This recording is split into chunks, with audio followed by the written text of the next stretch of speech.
The bigger the country, the harder to manage. But we're doing well. Hopefully, the cases start to go down and things get better for everybody around the world. I heard about England that they had a hospital for, I'm not sure if the news is correct, that they had a hospital for coronavirus and there's only 20% occupancy there. Yeah, mate. So that was a couple of I reckon that was about 6 weeks ago. There was the Nightingale hospital that was built. I think they built about 6 or 7 around the country. Hey, are you on Wi-Fi or are you on 4G? Wi-Fi. Okay. Is it stopping? Yeah, It's not great, but yeah, you're it's not blurring a great. little bit. It's okay. But yeah, the Nightingale Hospital was built, and then they didn't have as high an occupancy as I think that they thought they were going to have. And the numbers seem to be coming down a little bit now, but everybody sort of went back to work. Well, not everybody, but a small percentage of the population started to go back to work during the week. We were allowed to play golf. And I mean, surprise, surprise, I haven't hit a golf ball on a golf course yet because I'm not so sure, but the weather's going to be so beautiful.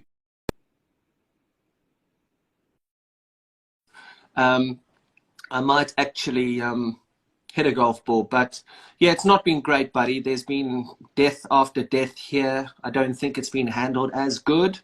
And we certainly didn't lock down like you guys. Are you in a flat or are you in one of your palaces, one of your 75,000 palaces? No. I'm in my house in Gurgaon, and luckily we're in the safe zone. Is that the house where I Uh, came and saw you when you were ill a few years back? I think, I don't know, it was in Delhi or Mumbai. I Delhi? think you can.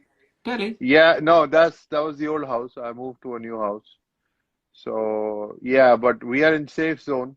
We don't have too many cases around, but it's very scary, for people to just move around, and it's for us guys who always running around from one place to another, stay at home, and I mean it's good to spend some time with family as well, but Mm. it's just really hard, you know. What are you I missing? mean, What are you missing most about being out and about? Because I've actually really enjoyed the fact that I've been at home all the time. I've not had any issues at all, to be honest. I've not left my house apart from a couple of bike rides in 8 weeks, dude. I've yeah, yeah, absolutely loved it. yeah. I mean, your palace because you have a big playground and you run around, you play golf and you play football with your kids, so you're not bad at all. No, and I Getting a bad appreciate out that, like and I that. understand that. But I'm just Yeah, talking from my perspective. You know what I mean? It's like from my perspective, I've actually really enjoyed absolutely. it. I know there's a lot of people that are on in the same boats, but um, have you got you've got a garden and stuff there, don't you? Yeah, I mean, it's more like a flat. We got 4 floors, but you can't really run around. It's hard to go for a walk, and it's just a lot of fear. Mm. It's so you just like not able to get out. But as you said, you've spent a lot of time with your family. It's been good for you. It's actually been good for me as well because I've spent a lot of time with my wife, and my mom and my younger brother at home. So, we've been working it out, and it's been actually good for us spending time with the family because when you're in the park, you spend years and years playing cricket, and you miss so many festivals, you miss so many things celebrating with your family, and you actually realize those moments now when you're in lockdown with them. That's what Virat was saying because he said to me on the same Instagram live. He was saying that it's the most time that he had actually spent with Anushka. Because as you know, the circuit that we get on when we are playing and broadcasting, whatever, you hardly ever see anybody. You're just boom, boom, boom, boom, boom all over the place, aren't you? Yeah, exactly. I mean, you know, when you stop cricket and you did a lot of commentary, probably in certain tournaments.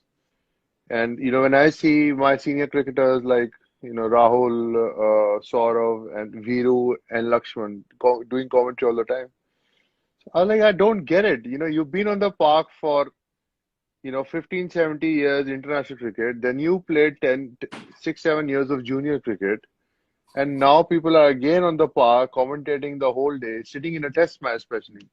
I don't know. no chance that, after playing for so many years, sit and talk about cricket and before I take a break. Come and join me in the studios in Star. Come and join us in the IPL. Come and commentate with us, man. Come on. It's fun, dude. It's literally you're going to be watching the game anyway. Why you're recently retired? Why can't you come and sit with us and have a laugh? The same way we're having a laugh now. It's not like playing, dude. No, I definitely look forward to that. I just thought that, it's been a lot of years in the park. I'll take a break for a year and probably do certain tournaments where it makes sense for me to do it. Probably, join with, great players like you and Brian, and, you know, learn a lot about commentating as well. Because I'm not really right now, I'm not really sure how I will do as a commentator. So I think it's going to take time for me to be in that mindset where I'm going to come on television and talk about cricket. So probably learn from you guys a bit. Yeah, but the thing is, the key to commentary is what you say. Yes, it is about the articulation of how in how you say it, but it's what you say and your relevance to the game. Yeah, Being recently retired, knowing exactly what the Mumbai Indians, for instance, are saying yeah, about death bowling, you can bring so much more experience and so yeah, much more knowledge to the viewer about yeah, how the Mumbai Indians bowl at the death than any of us could. I mean, I'm 2 years retired now. There's a lot of guys there that are 20 years, 25 years out of the game, and it's that freshness of your idea to tap into exactly how the players are thinking these days. I mean, you don't have to be a motor mouth and go. You just right. This is what's happening. This is how it's happening, and people guide you through it. I mean, actually, in the commentary world, the guys are such nice people, lovely people. yeah. I mean, once you retire, they all are nice. They don't have Exactly. anything to say to you because they said on the field all these years. So I guess there's a problem.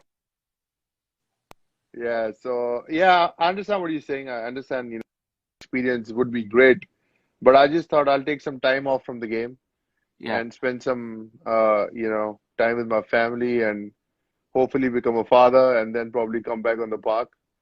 So I just don't want to hurry myself where, Sure. just come back and you're like, oh, again, I have to talk about cricket. So How old are you probably now?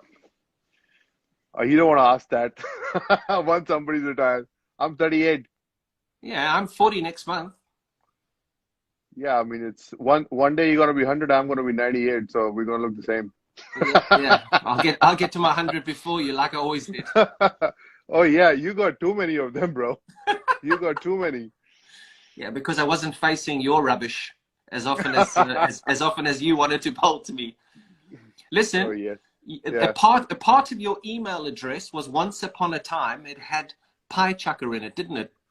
It's still my email address. I remember when you made that statement about my bowling, first of all, I didn't feel bad. I actually laughed because I always looked at my bowling like that, but you actually put it right in words and how you felt facing me. That it actually comes out like a pie. So I laughed so much because over the years I would not put it into words.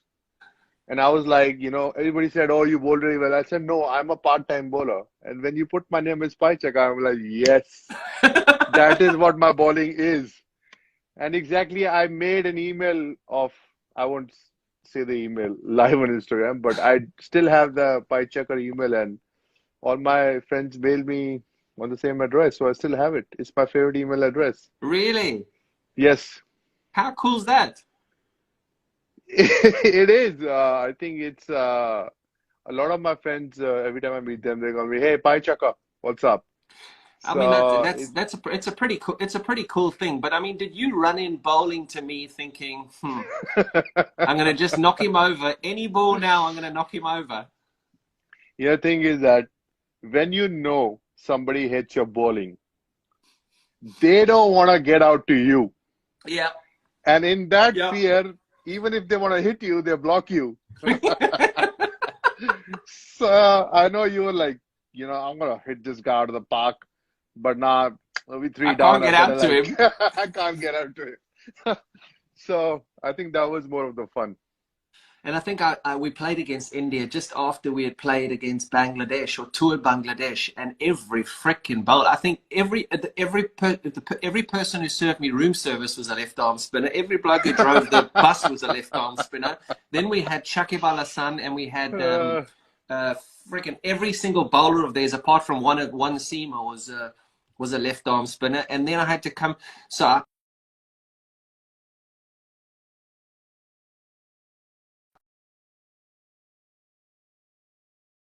sorry, buddy. Have you got me? yeah, you were saying you failed a couple of times to But spin. I failed a couple of times against Bangladesh, and Yeah, then obviously, as you know, you've just mentioned it. The media start to. He's got a yeah, problem. He's exactly. got a problem. He's got a problem. Yeah. And then I turned up against your muck, and I was like, oh my goodness. Now, if I get out to Yuvraj, I just don't. I actually don't even think I can do a press conference. And then I think I was just so cross in one of the press conferences. He bowls pies. He bowls absolute pies. Chicken and mushroom, steak and kidney, vegetarian options. They all come out. Yeah, I think it was hilarious. But I mean, you might have come from Bangladesh. I think you scored a great 100 at Mohali. And I remember because I had got you out the previous test match, Mahi got me in with a new ball just to, irritate you. Yes. And I remember you wanted to hit every ball out of the park, but you were just like, you know what, I don't want to get out to him. And you just knocked it around, and he just got 100. So I think you were smart there. You know how stupid this is, right? I went and played a charity game in South Africa in January this year after the Newlands Test match, after England played against South Africa. I finished playing cricket in 2018. We played an England team versus a South African team, like ex-players. Graham Smith was Yeah. captaining the South African team. They had Callis, Boucher, I don't know who else. Can you believe it, dude? I walked out to bat at 3 or 4. Graham Smith said, come on, you bowling. And I was like, oh, guess what kind of bowler he was? Bye, Chaka. A fucking left arm spinner. I was like, oh my goodness. It is still haunting me. Yeah, you don't like to face pies, I know that. But Still, I still think haunting me. no, but I think uh when you started reverse sweeping and when you started switch hitting, I think you were probably one of the very few guys who started to switch hit. Uh Obviously reverse sweep is something a lot of players do really well. So does AB de Villiers. Do you think it actually helped you counter spin better? Mate, the Because I problem, remember, sorry, I just want to cut you there because I remember you were batting on the 90s against Sri Lanka, and I think Dilshan was bowling over to you, and yeah. you were reverse sweeping him, and they got irritated and they were stopping the game, and you kept on reverse sweeping him. So you think that it helps to play spin better? Mate, well, you swept as well, didn't you? You swept prolifically. The one thing that completely messed me was DRS when Alim Dar gave out Sachin Tendulkar in Nagpur in a test match against Monty Panesar. And then we all looked at it and we were like, that's a great wicket. Panesar's just got out Tendulkar, but he was on the front foot. So Yeah, how all of a sudden are you now starting to give LBWs off the front foot and they start tracking and Hawkeye tracked it onto the stumps and that's when it changed, when umpires started giving decisions on the front foot. And I was a big guy, so same as you, quite tall, big stride, and I was able to hit the ball through the leg side, bang, bang, bang. If I got hit on the pad, it was no problem. I then had to change the whole way I played, and thanks to our great buddy Rahul Dravid, who helped me change the way that I played to start hitting through the offside. I never really played the reverse sweep or the switch hit against left arm spinners because you guys rolled the ball onto the stumps.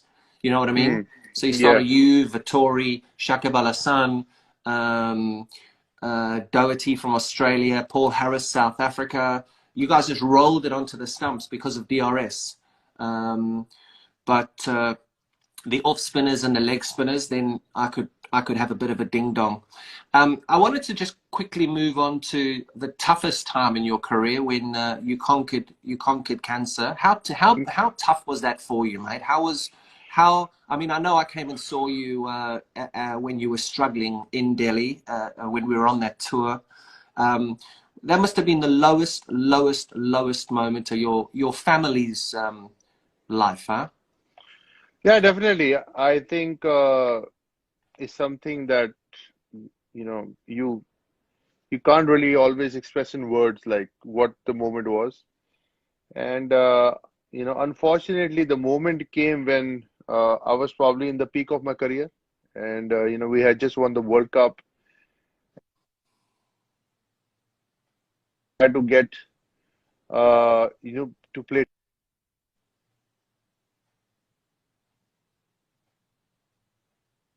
Can you Brother, hear me can now? you try your 4G? Try take it off Wi-Fi. See if 4G works.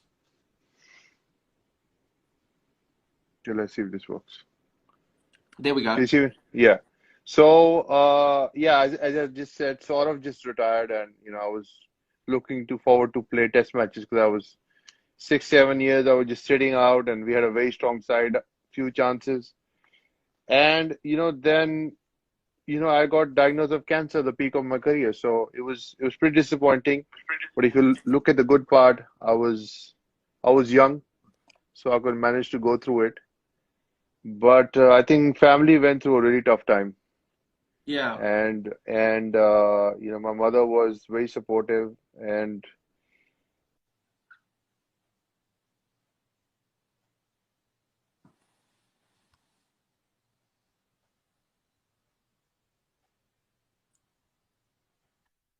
motivated for me to come back as well Mm. because I thought that what I'm going to look forward to when I go back. I think it was reading a lot about Lance Armstrong really motivated me. And yeah, I mean, I came back. Everybody said that it won't be possible. I made it possible, but body was not the same. Mm. It almost took me 2 years to get my body back. I'm actually watching Last Dance on Netflix. I don't know if you've seen it, Yeah, yeah, yeah, yeah. Michael Jordan's documentary. And I look at it. I just thought that I actually should have retired and just taken more time off, like probably a year off, and then come back to sport. But I think I just was desperate to play Test cricket, and obviously the body wasn't same, so things didn't happen for me. But as I said, no regrets. You have to look forward in life. Always, I'm a positive person. I wanted to get out of it and lead my life by examples. And eventually, I came back and played a bit of cricket. Played for India, scored my highest one-day score ever. Yeah. So if you look at those positives, it's not bad. How did you get through it? What made your drive to get through it? Was it just the passion of playing for India and pulling on that blue jersey? Was that something that you always just thought about? I'm going to put on that blue jersey and I'm going to put on that blue jersey again. I want to play Test cricket again. I haven't fulfilled my talent as much as I should have. Was that your driving ambition? Absolutely. I think pretty similar thoughts that, I want to get back on the field and I'm going to, do it again. And, I'm not going to be that story where this guy gets diagnosed of cancer and he's about to die, but he saves his life and that's it for him.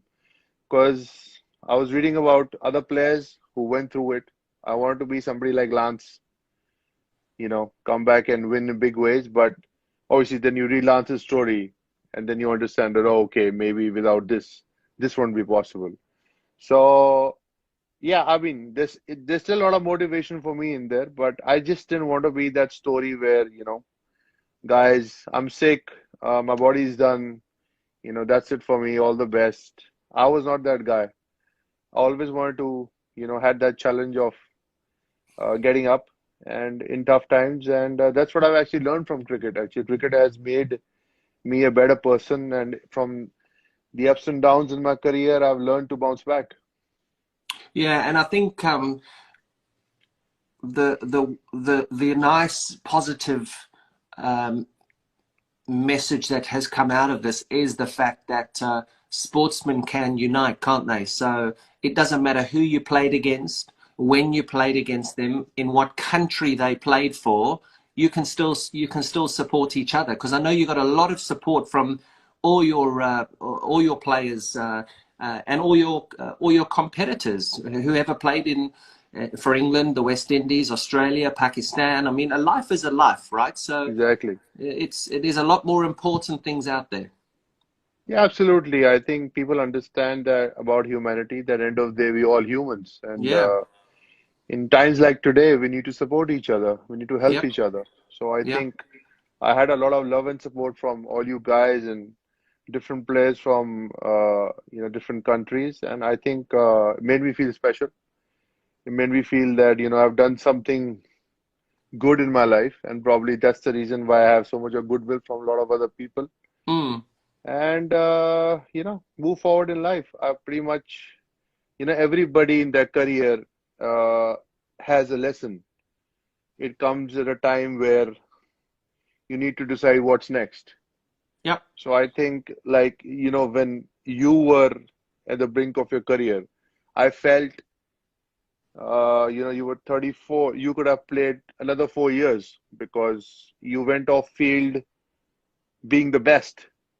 But Mm. I think, it would probably, that's what I want to ask you as well. What was going in your mind then that, this is it? Do I want to play more or I'm leaving at my best?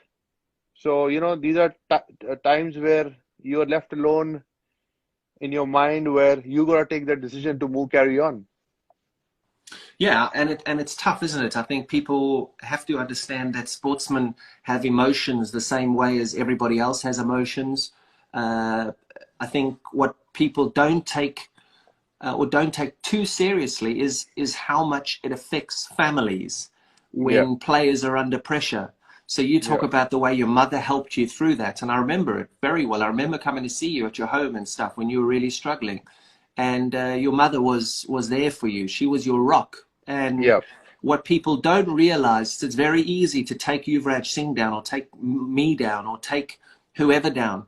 But when you're taking that person down, you are taking down their whole family and all their friends. And some absolutely. family members actually don't know how to deal with it because they love you for who you are. They don't care that you score hundreds for India. You wore that number 12 shirt with absolute pride. They don't care about me wearing 24 for England and scoring test hundreds at Lords. They didn't care. They care about the person and they care about the individual. So a lot of these journalists and a lot of the way that people do get taken down, I don't think there is enough consideration for how much it affects families. Yeah, actually, as I just spoke about you when I was talking about last dance, Michael Jordan's Who was I? biography. Was I Michael Jordan? Was I Dennis Rodman? Who was I? UV? Combination of the two? Uh, I think you were Scottie Pippen. No, man, you definitely play like Michael Jordan. Yes, You baby. were on your day, you were special, no doubt about that. I would have loved Um, to have been coached by Phil Jackson. Oh, actually, you know what, Phil? I'm going to Vegas for 2 days, baby. I'll see you later. I'm not playing against Yuvraj tomorrow. He knocked me over yesterday. I'm going to Dubai for a few days. Dennis Rodman is Hardik Pandya. That's who Dennis Rodman is. Oh my No, goodness. but I was coming back to, what happened to him. He was 31 years old and his father dies. Uh, and people start saying that because of his gambling issues, somebody attacked his father. And it took so much toll on him that he left the game. Yep. The best player in the world left the game, started playing baseball and went through so much of crap through media and then, cleared his mind and came back. The media and the people, they don't realize what they do to you mentally. Exactly right. Exactly. And I mean, I know I'm a broadcaster and I'm in the media and stuff now. And, but you always try and, I mean, I suppose when we talked about commentary earlier, when you are commentating, you have to be able to back up a negative um, with evidence. So if you say he's played a bad shot, it's like, why has he played that bad shot? What is he thinking about? Should he have played that bad shot? But like I like to just call it sometimes. I remember calling quite a few games and going, you know what, the shot was on. He was caught at mid-on. He just didn't hit it well enough. It is what it is. He should have hit it out of the stadium, but he just didn't hit it well enough. It just hit the inside of the bat. And I mean, you try and call it that way, but I suppose keeping to the humour side. What did Freddie say to you before you proceeded to knock broad all over KwaZulu-Natal in Durban and gave Um, all of us boundary riders physiotherapy for the next 6 weeks? What did I he don't say? know. I got asked this as an interview last, and I was like, I don't know what Freddie said. I think Freddie said in the interview, obviously, you can't really have a conversation about exactly what he said. Freddie was, I don't know, after how many years I've heard him say that, he said that it was one of my games I was not going to play for a long time. So probably that was my last game. And he said we were getting hit everywhere and I wanted to blow some steam off. And Yuvraj came in the picture. So basically, what I think is that Freddie actually bowled two really good balls. Like he bowled one back of length, which miss hit went for a boundary, and he bowled a Yorker outside of stump, which I was able to hit for a boundary. And then I went, took a single, and he told me, dash, dash, shit shots. So I was like, sorry, Freddie? He's like, shit shots. He's very elaborative. So I said the same thing back. And he said, I am going to cut your throat off. And I went back at Freddie, with the bat, and I told him that, where this bat is going to go, right? Come. So we actually got into a serious argument, and it was really funny of Freddie.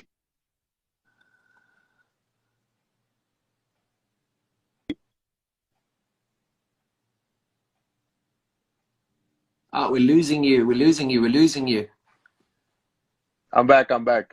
Yeah. It was funny of Freddie. So I just said, I mean, the way he was describing it, like every six he said he's hit a six, and after every ball he looked at me, and then, I mean, the way he explained it was very funny. I remember, obviously, I was so angry, and uh, when I hit Brody for six sixes, the first look was to Dimitri Mascarenhas, and the second look was to Andrew Flintoff.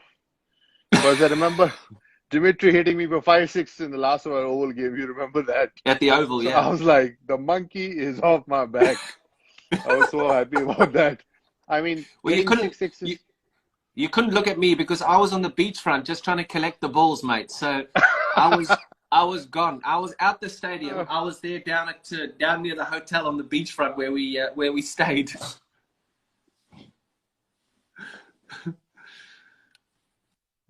Yeah, it was one of those games which I think we all will remember. What are you involved in business wise now, mate? I know you we can is something that is very very close to your heart. Yeah, definitely. We started to, UV Can charity started to do treatments for younger kids now. We have about 30-35 children who we treat almost every 2 or 3 months. So, treatment was the biggest concern for us, and it takes, you need a lot of funds to treat young children. And then obviously, the businesses around you weekends for fashion, sports, now hopefully getting into health and wellness. I mean, it's a slowdown for business at the moment around the world. But I think once the lockdown is over, probably going to go full strength on the businesses and the charity. Is something that I look forward to. Something I feel that I'm gonna do. Yeah. I can give something back to the society. Something is very close to my heart, and probably make a big brand Yep. out of it one day and be proud of it, like you've done with the Yeah. rhinos. Yeah, we try. What about coaching, brother? We talk commentary. What about coaching? Is coaching something that you might have a look at? Is like franchise cricket, being a mentor for an RPL franchise, attractive to you or not? I'll probably start with that. I'm very keen on coaching. I'm more keen on coaching than commentary Yeah, because yeah. I think I have a lot of good insight for limited overs cricket to tell younger kids about mindset. down or 5 down, what is your mindset going to be when you're batting? So I decide on that. Probably start with a mentor, and if it goes well, get into full-time coaching. I'm not thinking about it right now, but I have about 16, 17 cricket academies running at the moment, which I started 10 years ago. So work with a lot of kids over there. Hopefully, when the lockdown is over, I'd get back and start working again. So I'm pretty much set without commentary. But on I'll your get you in the demand, commentary box. I will get you in the box. Don't you worry. I'm all over it. I'm going to get you. I've spoken to Star. I'm all over it. I'm going to get you. Sounds good, I'm going mate. to get you. Coaching, you said you could advise youngsters. And I know that me and you had a bit of a ding-dong on Twitter a couple of seasons ago, one season ago, when Rishabh Pant kept slogging every single ball down deep cow corners. What on earth would you tell that lunatic? My friend, he was playing the fifth ODI game of his career when he hit that shot. Say what? Say that again? He was playing the fifth ODI game of his career, that shot he Yep. played. I mean, everybody was pissed at that shot. But the point is that it's bad thinking on the coaching staff, on the team management to bring in a guy who's played five ODIs or seven ODIs. You're playing a World Cup, goddammit. You can't play a guy who's played five ODIs. Nothing is Rishabh Pant. Nothing against Vijay Shankar. But you need some kind of experience. You can't. You thinking, okay, what happens if Rohit and Virat gets out one game? So it was like I was watching. Honestly, I was watching the game, and my flight landed. India was like 40 for something, four or something, and he blocked two balls, and I said, "This is not looking good." And third ball straight into in the hands of India because experience is not there. If he would have played about 40, 45 ODIs, he probably would have taken a single and gone the other side. So we did not plan it really well, my friend. It was Yeah, really but bad planning. yeah, but you say that he's only played his five one-day internationals, but IPL cricket is like an international every single time you go out and play. So there is the experience of playing in big crowds, playing, right?